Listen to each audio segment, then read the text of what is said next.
Earlier this week, the Denver Nuggets beat the Miami Heat in Game 5 of the NBA Finals. This marked not only the first championship in the legendary career of Nikola Jokic, but also the first championship in franchise history for the Denver Nuggets. The duo of Nikola Jokic and Jamal Murray spearheaded a dominant playoff run. It's really not an exaggeration to say that it was one of the most dominant playoff runs by a duo in NBA history. They beat the Minnesota Timberwolves in 5 games, then they beat the Phoenix Suns, the Western Conference favorites, in 6 games. They swept a resurgent Lakers team, and then beat the Miami Heat, a scrappy team, in 5 games. This is all in spite of them having the 6th best odds to win the championship at the beginning of the playoffs. But let's back up a second. We know the Denver Nuggets just won the 2023 championship. It just happened. But how did they get there? How do they construct the team that just won this championship and has the potential to be a perennial contender for years to come? Well, let's talk about it. This journey takes us back to the Carmelo Anthony era in Denver. Denver drafted Melo in 2003, and although they were a perennial playoff team, they had limited success. They didn't win a single playoff series with Allen Iverson, and made the conference finals just once with Chauncey Billups in 2009. After this season, the Nuggets would not bring back Melo's friend and important rotation piece Dante Jones, which upset him. After a disappointing first-round exit in 2010, Melo felt like this team was moving in the wrong direction. But contrary to everyone's belief, Melo didn't want to leave Denver. He said on the All the Smoke podcast, "They put my back against the wall. We go to the Western Conference Finals in 2009, you're supposed to build on that." Pretty much he was saying that they got rid of Dante Jones, they weren't going to re-sign Chauncey Billups, and they were going to trade JR. He finished off by saying, "I don't want to go, but if y'all are going to rebuild, it's time for me to go somewhere else." So, midway through the 2011 season, he was traded. No player involved in this trade is currently on the Nuggets roster, but this was one of the most important moves for the 2023 Nuggets. The trade saw Denver give up Melo, Chauncey Billups, and some fillers. In exchange, they received Wilson Chandler, Raymond Felton, Danilo Gallinari, Timofey Mozgov, the Knicks' 2014 first-round pick, 2 second-round picks, and a first-round pick swap in 2016. We'll get back to that trade in a bit. Giving up picks half a decade in the future is obviously risky, but the Knicks thought they'd be a perennial championship contender with Melo and Stoudemire. However, this didn't exactly happen. The Knicks would only make the playoffs in Melo's first 3 years with the team, and in these playoff appearances, the Knicks would only win a single playoff series. Funnily enough, the Nuggets made the playoffs all 3 of those seasons without Melo as well, but by 2014, both teams were in the lottery.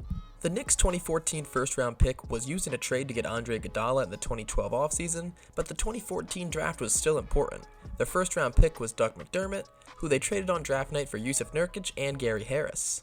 But in the second round, the Denver Nuggets drafted a Quesarito? Oh, never mind. They drafted a Serbian center named Nikola Jokic during a Taco Bell commercial. The potential of Nikola Jokic was evident, but there were some concerns with him. He didn't have jump-out-of-the-gym athleticism. In fact, it barely looked like he could jump at all. Many experts questioned his motor, his ability to handle the physicality of the NBA, but the Nuggets decided to take a flyer on this 7-footer who could pass, shoot, and had amazing fundamentals in the post. But the NBA would have to wait another season to see Jokic play. He'd play one more season in a Serbian league in which he won MVP and top prospect honors. In the 2015-16 season, Jokic would finally join the Nuggets and have a great season for a second-round draft pick. He averaged 10 points, 7 boards, and 2.5 assists per game. Under rookie head coach Michael Malone, the team only won 33 games, but the Nuggets were starting to build their core.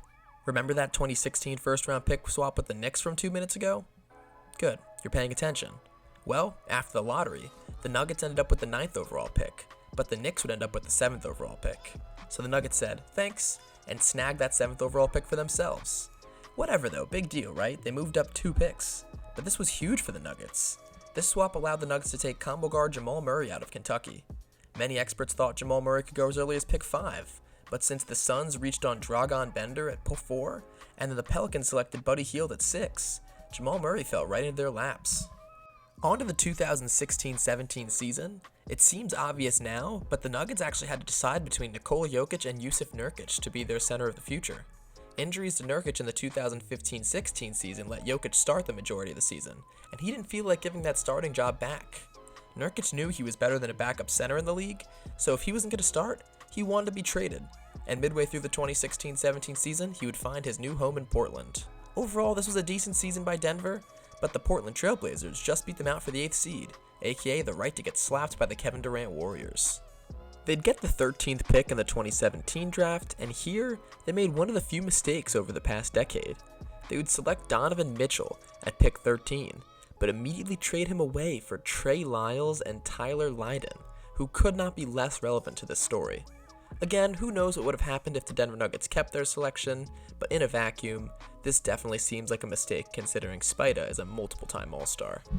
The story keeps moving along. The 2017-18 season came and went, and the Nuggets won more games due to the consistent progression of their younger players and signing a past his prime Paul Millsap. They'd get all the way up to 46 wins that season, but still fall one game short of the playoffs in what was a brutal Western Conference that year.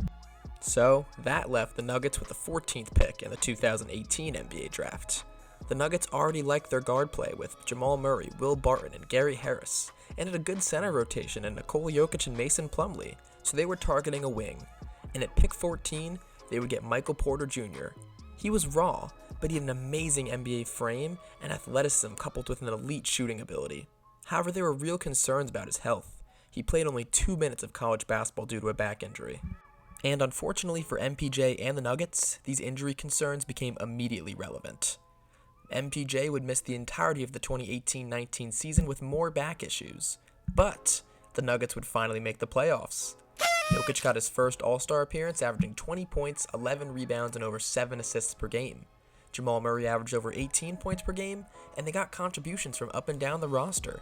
With MPJ coming soon, this looked to be a real recipe for success. The Nuggets would even win their first playoff series since the departure of Melo that year, and got oh so close to reaching the conference finals, but 37 points from Lehigh graduate CJ McCollum was the catalyst to a narrow Game 7 victory for the Portland Trail Blazers. The Nuggets were ready though. That offseason, they would get a nice role player in Jeremy Grant via trade, and they were looking to compete for a title. But we all know what happened with the 2019-2020 NBA season. The virus made the season and the playoffs pretty weird. Some people will say the season was a fluke or Mickey Mouse if you will, but the Nuggets were 43-22 before the months-long stoppage though, so this team was not a slouch despite the infamous circumstances. Another All-Star season from Jokic, another second star-worthy year by Jamal Murray, and once again contributions up and down the roster. In the first round, they faced the Utah Jazz in one of the most memorable playoff series of all time. Both Jamal Murray and Donovan Mitchell would drop 50 points twice in a thrilling 7-game series. Were they aided by the lack of fans? Maybe, but it was still incredible. The series came down to the last shot, which just rattled out by Mike Conley, giving the Nuggets the series win. They would then go on to come back from down 3-1 against the Clippers to upset one of the title favorites. In the conference finals, they lost in 5 games to the eventual champion Lakers. Like I said, some were skeptical of this playoff run, but others thought this was the breakout for Jamal Murray and the Denver Nuggets. MPJ still had room to improve, and their role players seemed to be entering their prime. In the 2020 offseason, they would have to get rid of Jeremy Grant as he was just asking for too much money for what the Nuggets wanted him to do.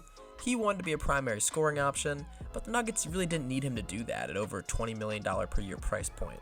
But the Nuggets felt confident going into the 2020 to 2021 NBA season. In March of 2021, with the Nuggets near the top of the standings, they'd make a trade for Aaron Gordon. Aaron Gordon would be sent from the Orlando Magic in exchange for just RJ Hampton, Gary Harris, and a future first-round pick. Sure, Gary Harris had been good in Denver, but it seemed like he'd run his course there. As for Aaron Gordon in Orlando, he was just asked to play way above his means as a primary shot creator and facilitator for a middle-of-the-road Orlando team. But Aaron Gordon was a top draft pick. He had a lot of talent and all of the defensive tools. Maybe this change of scenery in Denver would be good for him. But tragedy struck just a few weeks later. Jamal Murray would tear his ACL and be out for the rest of the season.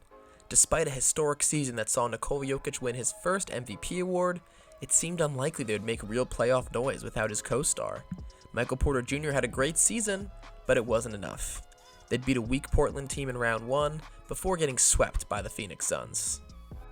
Even more unfortunate is the fact that Jamal Murray would miss the entirety of the next season as well. In the 2021 offseason, the Nuggets re-signed veteran Will Barton and signed journeyman Jeff Green. They still had a solid team around their superstar Nikola Jokic, but he could only do so much. He dragged them to 48 wins and got another MVP award for averaging 27 points, 14 rebounds, and 8 assists per game, but they would fall in 5 games in round 1 to a far superior Warriors team. And that brings us to this current season, where there were a lot of questions going in. Their bubble run was several years ago at this point, and do we even know if that was real or not? People thought Jamal Murray would be damaged goods after his ACL injury, and could Jokic really carry a team to a championship? Was Jokic's brand of basketball really a recipe for success? Was he just putting up empty stats? They would draft a fairly NBA-ready prospect in Christian Braun, not Braun, at pick 21, and they would make some moves in the offseason. They would first trade Monte Morris and Will Barton in exchange for Kentavious Caldwell-Pope, a nice dependable 3-and-D player, and they would sign a scrappy defender in Bruce Brown to a multi-year deal. And well, I guess the rest is history. They would win 53 games in the 2022 to 2023 season, making them the top seed in the Western Conference. Jokic would have another MVP caliber season, almost averaging a triple-double, despite the fact that Joel Embiid would win the award. And Jamal Murray showed he was still that guy.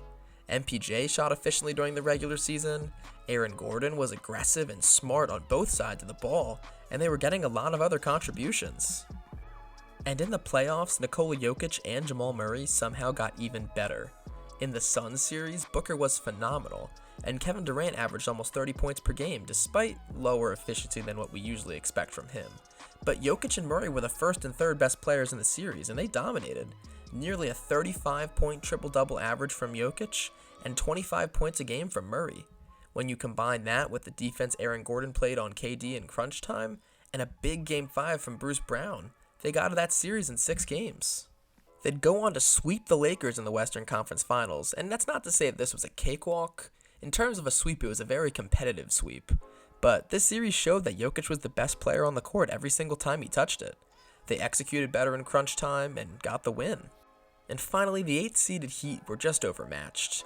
Like Eric Spoelstra said, Jokic is too good to just make him a scorer or make him a passer. He can do whatever he wants whenever he wants, and he did that in this series. I think the Heat were slightly worn out by this point, and with Jimmy Butler not playing out of his mind, they didn't really stand a chance. But I say that not to detract from this Nuggets team. It's hard to win a championship no matter what. Since the Carmelo Anthony trade, the Nuggets have built their way from the bottom to the top with some smart drafting decisions and some good trades. And that's how they ended up with their first championship in their 47-year history. And this is not the last we're going to see of the Denver Nuggets either. They have arguably the best player in the world right now, and he's in the middle of his prime at 28 years old. Jamal Murray has proven he's not just a passable, but elite second option. And a versatile one too. When the Heat made it difficult for Nikola Jokic to play make, Jamal Murray was able to alleviate a lot of that pressure off of him. Despite Michael Porter's recent struggles, there's evidence to believe he can turn this around and be that efficient third guy on this team. In the 2021 season, he averaged 19 points per game, on a true shooting percentage over 66%. For a wing taking tough shots, that number is legitimately unheard of. Even if Mr. Ballhog can't get back to prime form, Aaron Gordon is showing why he was a top pick and he can be that third guy. You have to stay glued onto him when cutting because Jokic will find him if there's any separation, and he's extremely athletic finishing around the rim. He's not being asked to be the conduit to an offense like in Orlando, and that's really helping him out. He can just cut, shoot open threes, and be a defensive dynamo for this team. This guy was the primary defender on Cat, KD, LeBron, and Jimmy Butler during this finals run. And then you have a guy like Bruce Brown Jr. who's the closest thing to the perfect role player, and I mean that with the utmost respect. He can do a little bit of everything you'd want. You need a clutch 3? Bang, he's gonna hit that. You need a clutch steal? Cookies. And there's still so many more guys on this roster. Christian Braun is barely older than me, yet he played some extremely impactful minutes in these playoffs, especially in the finals. You had 35-year-old Jeff Green who had some big moments and big plays in the finals. Kentavious Caldwell-Pope. He didn't have the best playoffs or finals, but you still have to respect that jump shot. There's no doubt in my mind that this is a team we will see at the top of the Western Conference for the next half a decade. I'm not saying this is going to be a LeBron-level stuff, like 9 finals appearances in a row. The West is just too stacked for that. But the Denver Nuggets will be a favorite to win the finals year after year. So, with all that being said, congratulations to the Denver Nuggets for winning the 2023 championship. With the job finally finished, Nikola Jokic can go home and see his horses. I hope y'all enjoyed the first basketball video on the Sports Ball Network. We're really excited to start this channel in hopes that we can spread our analysis of football and basketball. And don't worry, I know the basketball season just ended, but I have plenty of content lined up for the offseason. So, that's it for now. Until next time.